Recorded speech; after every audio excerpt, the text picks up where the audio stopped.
So I just wanted to document this little revelation that I just experienced upon thinking about how forgetful I can be and the shame that's associated with that. And one of the things that I'm just recently learning to train myself in is celebrating the small wins, right? And when I forget it, I recognize that the short attention span is a condition that has to do with trauma. And so whenever anyone's experienced trauma over and over again, it gets worse. It doesn't get better. It's not like we build this callus up and we kind of toughen up over it and learn how to navigate around it. Actually, it does the opposite. It actually gets worse. It's like someone, let's say, dramatically, let's just say someone shoots you in the leg, in the thigh. Well, the way that trauma works is it's like punching that same wound over and over again. It doesn't really make it better. It makes it worse. And so it's more painful. And so when I feel, for instance, overwhelmed about something, my brain short circuits because it doesn't know how to defend itself. So it kind of shuts down. And I realized today that there's a lot of shame and guilt that's associated with that, because it requires patience from others to deal with that. And so, and it puts me in a place where I feel for starters, I self-judge myself to death on that, so, and I assume that everybody else is also judging me on that. So it's like a double whammy. I'm judging myself, and I'm assuming that you're judging me too.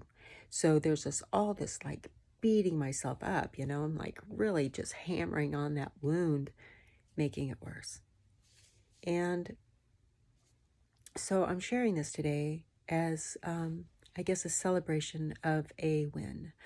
And that is that I recognize that I actually, instead of beating myself up over it, it is important to go back and to be compassionate with that and to hold space for that, forgetfulness. It's like I actually said to myself when I recognized it, it was like, oh, baby, you are so okay.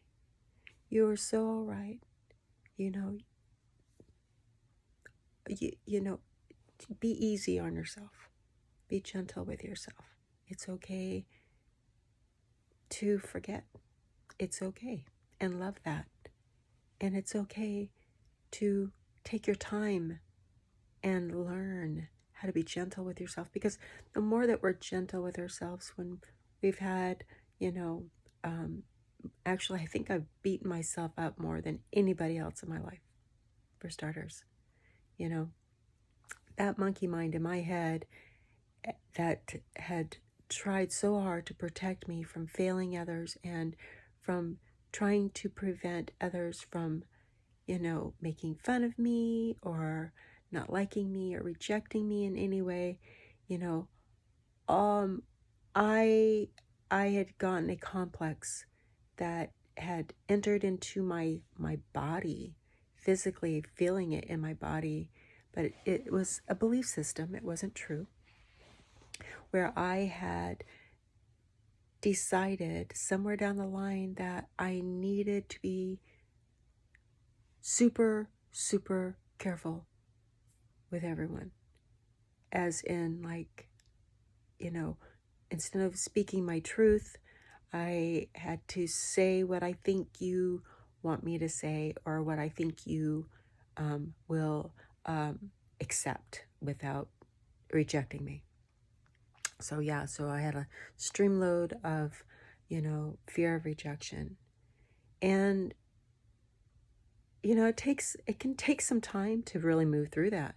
And I recognize that. And I'm like processing this, learning how to love myself means that I have to go to like the extreme on that.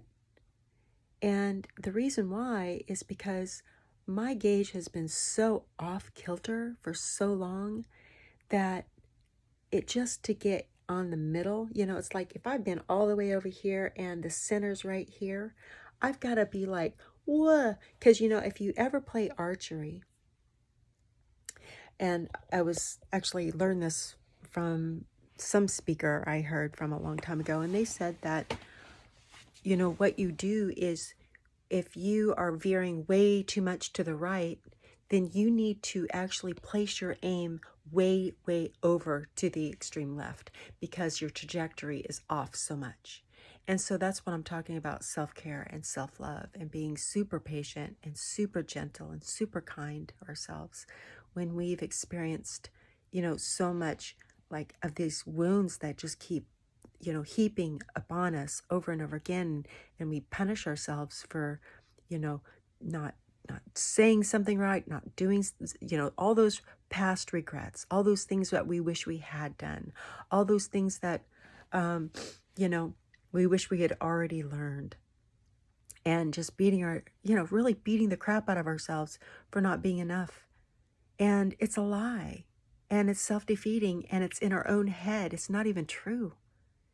And so I'm sharing this just as a reminder that we have the permission to go ahead and just be like our own guardian angel and recognize that it is so okay to take the time to like be still in ourselves and just be like, I love you, and it's okay. It's okay to take this slow and be clumsy about it. There's not a thing wrong with being clumsy about it because we're learning how to walk, We've been stumbling our whole lives, crawling around on our hands and our knees, hoping that someone will just like not beat us up again, when mostly it's been ourselves. But still, outside world, the projections that we put out and the feelings that we feel, because we do have a sense to get from the world what we're putting out into the world.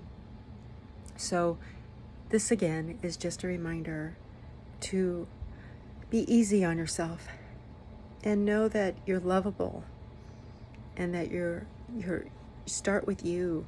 Start with loving you. Start with just being kind to yourself and forgiving to yourself, like over the top good, over the top forgiving, over the top sweet and kind. Be gentle with yourself. Be patient with yourself. You so deserve it, and you will get through this, and you'll be better for it. I love you.